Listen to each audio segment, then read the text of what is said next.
Hello everyone, আসসালামু আলাইকুম। আশা করি তোমরা সবাই ভালো আছো। দেখো, আমরা তৃতীয় চ্যাপ্টারের আমরা দুইটা ক্লাস করছিলাম, পার্ট 1 পার্ট 2। এখন তোমাদের সামনে আমি ক্লাস 3 নিয়ে হাজির হলাম। দেখো, ডেসিমাল সংখ্যা পদ্ধতি থেকে আমরা দ্বিতীয় ক্লাসে করছিলাম কি, ডেসিমাল সংখ্যা পদ্ধতি থেকে আমরা বাইনারিতে রূপান্তর করছিলাম। আর এখন দেখো আমরা করব ডেসিমাল সংখ্যা পদ্ধতি থেকে তোমার অক্টালে রূপান্তর করব। তাহলে আমি আগেই বলছি তোমাদের যে আমরা যদি ডেসিমাল সংখ্যা পদ্ধতি থেকে যদি বাইনারিতে রূপান্তর করি তখন 2 দিয়ে ভাগ করতে হয়। আর ডেসিমাল সংখ্যা পদ্ধতি থেকে আমি যদি অক্টালে রূপান্তর করি তাহলে আমার কত দিয়ে ভাগ করতে হবে? 8 দিয়ে ভাগ করতে হবে।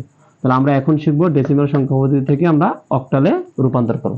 তাহলে দেখো, বোর্ডে একটা সংখ্যা লেখা আছে তোমার, এদিকে 65 লেখা আছে, বেস 10 দেওয়া আছে। তোমার বলছে যে এই সংখ্যাকে অক্টাল সংখ্যা পদ্ধতিতে রূপান্তর করো। তাহলে আমরা জানি কোনো ডেসিমাল সংখ্যা থেকে অক্টালে রূপান্তর করলে অক্টালের বেস দ্বারা কি করতে হয়? ভাগ করতে হয়। তাহলে দেখো 65 আমি লিখলাম, তাহলে 65 যদি আমি ভাগ করি 8 দ্বারা তাহলে কত হয়? 8 8 64, 8 8 কত? 64 হয়। ঠিক আছে, তাহলে 64 হলে এদিকে আছে আমার কত? 65। তাহলে কত হয়ে যাবে? 1 অবশিষ্ট থাকবো, তাই না? আবার দেখো, আমি যদি 8 দিয়ে ভাগ করি তখন কি লিখতে পারি? 8 কে 8, কোনো অবশিষ্ট থাকে না, তাহলে 0। এখন আবার যদি আমি 8 দিয়ে ভাগ করি তখন কি লিখতে পারি? 0 - 8, কারণ 1 এর মধ্যে কখনো 8 ভাগ যায় না। যেহেতু ভাগ যায় না তাহলে আমরা কি লিখতে পারি? উপরে লিখছিলাম যে 30 চিহ্ন নিচ থেকে উপরের দিকে হবে, এটা হবে এমএসবি। এমএসবি মানে কি? Most significant bit. আর এদিকে কি হয়? এলএসবি। এর মানে কি? এলএসবি মানে কি? এলএসবি হলো লিস্ট সিগনিফিক্যান্ট বিট আর হলো মোস্ট সিগনিফিক্যান্ট বিট। ঠিক আছে, তাহলে আমরা জানি যে নিচ থেকে উপরের দিকে 30 চিহ্ন গেছে, তাই না? নিচ থেকে উপরের দিকে গেলে কি নিচের মানগুলো কি আমার অনেক গুরুত্বপূর্ণ, তাই না? নিচের মানগুলো যদি অনেক গুরুত্বপূর্ণ হয় তাহলে আমরা লিখতে পারি কত আছে? 65। এই 65কে আমি যখন ডেসিমেল আছে এটা যখন আমি অক্টালে রূপান্তর করলাম, যেহেতু 8 দ্বারা ভাগ করছি, তাহলে কি হয়? 1 0 আর 1 হইতেছে, তাই না? তাহলে এটা আমার বেস কত হবে? 8 হবে। তাহলে আমি যদি 65কে যদি আমি অক্টালে রূপান্তর করি, 65কে অক্টালে রূপান্তর করলে কত হয়? তোমার 101 হয়, বা 100, আর কত হইতেছে? 8 হইতেছে। এখন দেখো, এটা আমরা করলাম কিভাবে? এটা হচ্ছে তোমার 65কে অক্টালে রূপান্তর করার কারণে এইভাবে হইলো। আবারও বলতেছি, যদি ডেসিমেল থেকে যদি অক্টালে রূপান্তর করতে হয় অবশ্যই 8 দ্বারা ভাগ করতে হবে। ঠিক আছে, ওকে। তাহলে আমরা 65কে ভাগ করলাম, সেম তোমরা উঠায় নাও। এখন দেখো, সেম একইভাবে যদি আমি এই জায়গায় 65-র জায়গায় যদি আমি লিখি কত? ধরো 65-র জায়গায় আমি লিখলাম 87 পয়েন্ট কত? 375। দেখো আমি এদিকে কি লিখবো? 87.375 লিখলাম। এখন 375কে অক্টালে যদি আমি রূপান্তর করি তখন আমি কি লিখতে পারবো? দেখো, এই 375 যে আমরা সংখ্যাটা লিখলাম, 375 আর তোমার 87। এখন দেখো তো, এই 87 যে সংখ্যাটা আমার, ঠিক আছে, এই 87 সংখ্যাটা একটা পূর্ণ সংখ্যা না? সেম দেখো, এই দশমিকের পর একটা সংখ্যা আছে, তাহলে এটা কি সংখ্যা? আমার ভগ্নাংশ সংখ্যা। তাহলে আমরা যদি দশমিকের কোনো সংখ্যা থাকে, পূর্ণ সংখ্যার ক্ষেত্রে আলাদা করতে হয়, এটা তোমরা ভালো করে জানো। আর পূর্ণ সংখ্যার ক্ষেত্রে আমার কি আলাদা করতে হয়। তাহলে আমি দেখো লিখতেছি পূর্ণ সংখ্যার ক্ষেত্রে কি লিখবো আমরা? পূর্ণ সংখ্যার ক্ষেত্রে। দেখো, তাহলে পূর্ণ সংখ্যার ক্ষেত্রে পূর্ণ সংখ্যাটা কি? তোমার আছে 87, তাই না? পূর্ণ সংখ্যা 87-এর যদি আমি 8 দিয়ে ভাগ করি তখন কি লেখা যায়? 87-এর 8 দিয়ে ভাগ করলে কেমন হয়? আমরা জানি 87-এর যদি 8 দিয়ে ভাগ করি 7 দশে কত? মানে 87-এর 8 দিয়ে ভাগ করলে 8 দশে কত? 80। অবশিষ্ট থাকে কত? 7। সেম একইভাবে যদি আমি আবার 8 দিয়ে ভাগ করি তাহলে 8 কে 8 আর অবশিষ্ট থাকে কত? 2, তাই না? সেম একইভাবে যদি আবার 8 দিয়ে ভাগ করি তাহলে যেহেতু ভাগ যায় না তাহলে 0 - 1। দেখো, এটা আমার পূর্ণ সংখ্যা করলাম, তাই না? তখন পূর্ণ সংখ্যা করলে 30 কি নিচ থেকে উপরের দিকে, আবার বলতেছি 30 কি নিচ থেকে উপরের দিকে। নিচে কি হবে? এমএসবি, আর উপরে কি হবে? এলএসবি। এটা আমরা করলাম কিভাবে? পূর্ণ সংখ্যার ক্ষেত্রে বললাম। এখন দেখো তো, 0.375 আছে, তাই না? এটা এটা কার ক্ষেত্রে? এটা হচ্ছে ভগ্নাংশ, তাই না? তাহলে আমরা এদিকে লিখবো ভগ্নাংশের ক্ষেত্রে। ভগ্নাংশের ক্ষেত্রে তাহলে ভগ্নাংশ কত আছে? তোমার 0.375 আছে। ওকে, তাহলে আমরা 8 দিয়ে ভাগ করছি, আর আমি যদি ভগ্নাংশের অঙ্ক করি তাহলে 8 দিয়ে কি করতে হবে? 8 দিয়ে গুণ করতে হবে, তাই না? তাহলে আমরা 8 দিয়ে এটা গুণ করব। যদি 8 দিয়ে গুণ করি তখন আমার কত হয়? আমি যখন 8 দিয়ে গুণ করব, কত দেওয়া আছে তোমার? তোমার দেওয়া আছে কত? 375। 375 যদি 8 দিয়ে গুণ করি তাহলে আমার কত হইতাছে? 3.00 হইতেছে, তাই না? 3.00। তাহলে আমার টার্গেট হচ্ছে কি নিচে 0 বানানো, আমার 0 হয়ে গেছে। তাহলে আমরা এটা কি লিখতে পারি? উপর থেকে নিচ থেকে। দশমিকের মান হলে উপর থেকে 30 চিহ্ন নিচের দিকে, আর যদি পূর্ণ সংখ্যা হয় তাহলে জানো যে তোমরা নিচ থেকে উপরের দিকে 30 চিহ্ন, তাই না? তখন আমার এদিকে কি লিখতে পারি? এমএসবি, আর এদিকে লেখা যায় এলএসবি। ঠিক আছে? তখন এই দিকে আমি কি লিখতে পারি? এদিকে অ্যান্সারটা কি লিখতে পারি? যে 87 এর জন্য আমি লিখতে পারি, 87 এর জন্য লিখতে পারি কি? 10 আছে তোমার, 27 এর জন্য লিখতে পারি 127। ঠিক আছে? এটা অক্টাল হয়। আর আমি যদি পূর্ণ সংখ্যা দশমিকের জন্য, তাহলে আমি এদিকে কি লিখতে পারি? দশমিক, তাই না? দশমিক কত? 375। 375 এর জন্য আমি লিখতে পারি তোমার পয়েন্ট কত আছে তোমার? 0.3। কত? 0.3। তাহলে দেখো, আমি যদি 87কে যদি আমি তোমার পূর্ণ সংখ্যা, যে পূর্ণ সংখ্যা 87 আছে, এই 87কে যদি আমি যদি অক্টালে প্রকাশ করি তখন কত হয়? 127 হয়। ঠিক আছে? আর আমি যদি 375 যদি আমি যদি অক্টালে প্রকাশ করি তাহলে আমার কত হয়? 0.3 হয়।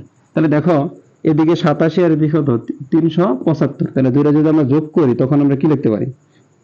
সুতরাং তখন আমরা লিখতে পারি যে 87.375, এটা ডেসিমেল করলে 87 জন্য আমরা পাইতেছি কত? 127 আর 0.3। ঠিক আছে? তাহলে আমার কত হলো? যে 87.127 কত? 3 অক্টালে প্রকাশ করা হয়ে গেল। বারবার বলতেছি, এই রূপান্তরগুলো 3 নাম্বারের জন্য অনেক ইম্পর্টেন্ট। ঠিক আছে? তোমরা যদি একটু ভালো করে যদি করো তাহলে অবশ্যই পারবা। ঠিক আছে? না বুঝলে কমেন্ট করো। দেখো, তাহলে আমরা তোমাদের আবারও বলি, তোমরা এই ক্লাসটা করার আগে তোমরা অবশ্যই তোমরা এই ক্লাসের প্রথম পার্ট আছে, প্রথম পার্টটা করবা, তারপরে তোমরা দ্বিতীয় পার্টটা করবা, তারপরে তৃতীয় পার্টটা করবা। ঠিক আছে? তাহলে তোমরা এটা সুন্দরভাবে বুঝতে পারবা। ঠিক আছে? এখন দেখো, আমি যদি এখন আমি কত করলাম? এখন দেখো 87.375 করছি, তাই না? তাহলে এখন আমি যদি লিখি 96 পয়েন্ট, আমি যদি আরেকটা মান করি, দেখো 96. ধরো 107 আছে। ঠিক আছে? আমি এটাকে কি করব? অক্টালে রূপান্তর করব। তাহলে সেম একইভাবে যদি অক্টালে রূপান্তর করি, তাহলে সর্বপ্রথম কি আছে দেখো, এদিকে তোমার দেওয়া আছে কত? 96, তাই না? তাহলে আমি যদি 96কে যদি 96 আছে, 96কে যদি আমি 8 দিয়ে ভাগ করি, 96কে 8 দ্বারা ভাগ করলে কি হয়? দেখো, 96কে যদি আমি 8 দ্বারা ভাগ করি তখন আমরা জানি 8 বারং কত? 8 ভাগ 96, তাই না? 8 ভাগ 96, তাহলে অবশিষ্ট থাকে না কিছু। এখন আমি যদি আবার 8 দ্বারা ভাগ করি কত হয়? 8কে 8 আর থাকে 4। আবার আমি যদি 8 দিয়ে ভাগ করি তাহলে হয় 0 - 1। তাহলে দেখো, আমি 96 এটা পূর্ণ সংখ্যা, পূর্ণ সংখ্যার করলে কত হয়? 96 যখন আমি অক্টালে করলাম তখন আমি কি লিখতে পারি? দেখো, এদিকে লিখতে পারি কত? তোমার 140, তাই না? নিচ থেকে উপরের দিকে না, 1 অবশিষ্ট থাকে কি? এই জায়গায় 1 আছে, 4 আছে, 0 আছে। তাহলে আমরা এটা করলাম। এরপরে কি আছে দেখো, 107 আছে। এবার কত আছে? 107। এখন আমরা 107কে আমরা কি করব? ভগ্নাংশ আছে না 107। তাহলে দেখো, 107 যদি ভগ্নাংশ হয় তখন আমরা কি লিখতে পারি? 0.107। তাহলে আমরা জানি এটা ভাগ করব কত দিয়ে? এটা গুণ করব। এদিকে কত ভাগ করছি? 8 দিয়ে। তাহলে আমরা 8 দিয়ে যদি গুণ করি, 8 দিয়ে গুণ করলে কত হয় দেখো তো। আমরা যদি এই 8 দিয়ে যদি গুণ করি, 107 এর যদি 8 দিয়ে গুণ করি তাহলে আমার মান হইতেছে 0.856। 0.856 আমার মান হইতেছে। ঠিক আছে? কারণ এই জায়গায় এখনো আমার কি হইতেছে না? 0 হইতেছে না। তাহলে আবার আমরা কি করব? 8 দ্বারা গুণ করব। তাহলে এখন যদি আবার 8 দ্বারা গুণ করি, 8 দ্বারা গুণ করলে এখন কত? যদি আমি 856কে যদি আমি 8 দ্বারা গুণ করি তাহলে হইতেছে আমার 6848। দেখো, 6848 হইতেছে। ঠিক আছে? এখন আমি যদি আবারও 8 দিয়ে গুণ করি তখন কত হবে? আবারও 8 দিয়ে যদি আমি গুণ করি তখন হইতেছে 6784। তাহলে দেখো, 6784, ঠিক আছে, 6784 হইতেছে। এখন একটা জিনিস বিবেচনা করে দেখো তো, আমি কয়বার গুণ করলাম? একবার, দুইবার, তিনবার। আমি যতবারই গুণ করতেছি, দেখো যতবারই গুণ করতেছি আমি, আমার কি নিচে মান থাকতেছে। আমি যদি আরো 5বারও করি কোনো সমস্যা নাই, 5বার কি হবে? এরকম মান থাকবে, কখনো নিচে জিরো হবে না। এই জন্য এটা করার পরে আমার আর করার দরকার নেই। আমরা এভাবে 3টা বা 4টা করব, ঠিক আছে। তাহলে যেহেতু দশমিকের ক্ষেত্রে আমরা কি তীর চিহ্ন নিচ থেকে উপরের দিকে, এটা হলো এমএসবি আর এটা হলো কি এলএসবি। তাহলে এটার মানটা কত পাইতেছি? 0.107। এটা যদি আমি অক্টালে প্রকাশ করি, তখন আমি লিখতে পারি 0.066 ডট ডট ডট ডট। কেন ডট ডট লিখলাম আমরা? কারণ এই মানটা কখনো শেষ হবে না। আমি যতই আর দ্বারা গুণ করি কখনো শেষ হবে না। এই জন্য আমরা কি করলাম? এটা তোমার ডট ডট দিয়ে দিলাম, ঠিক আছে। আর দেখো এর আগে যে অঙ্কটা আমরা করছিলাম, দেখো আমরা যখন এর আগে অঙ্কটা যে করছি 375 যেটা করছিলাম, দেখো 375 যখন আমরা 8 দ্বারা গুণ করছি তখন কিন্তু আমার 3000 হয়ে গেছিল, তাই না? নিচে 00 হয়ে গেছিল।